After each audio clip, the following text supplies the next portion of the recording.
Hozir men sizlarga rosa ham oson usulda pitsa tayyorlashni o'rgatib qo'yaman. Buning uchun mana tuzli suv, mana oddiy staqanga tuzli suv quyib oldim. Sal issiqroq bo'ladi. Oldin mana bitta murakkab usulda tayyorlar edim. Bu usul rosa ham oddiy. Ozgina mana salatni yog' qo'shamiz. Обязательно elida un o'tkazish kerak. Chunki elasiz qo'shsalaring, ichida qurum-qurum bo'lib qoladi. Elilangan un yana ham osh xamiri olishga mayinroq bo'ladi. Hop, unni qo'shib bo'lgandan keyin mana oddiy dro'ja qo'shamiz. Bir qoshiq shakar qo'shib yuboramiz. Bo'ldi. Qarasizlarki, yumshoqqina osh xamir olsalaring va ko'p chiqqandan keyin bemalol tayyorlayverasizlar. Mana o'rtacha yumshoqlikda xamir tayyor bo'ladi. Buni strechlar yarim soatga oshirsalaring bemalol oshib chiqadi. To'g'risi o'zim bolalarimdan rosa ham pitsaxo'r, rosa ham ko'p tayyorlayman. Bu usulda qilishni bilmayman deydigan odam ham bemalol tayyorladi. Mana xamirim ko'p tayyor bo'ldi. Endi listimizga solib yoyib chiqamiz.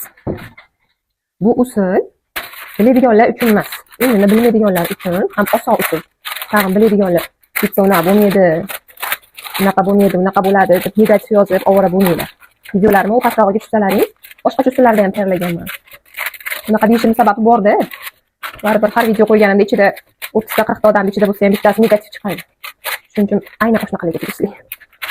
Yoyib olamiz, yupqa qilib.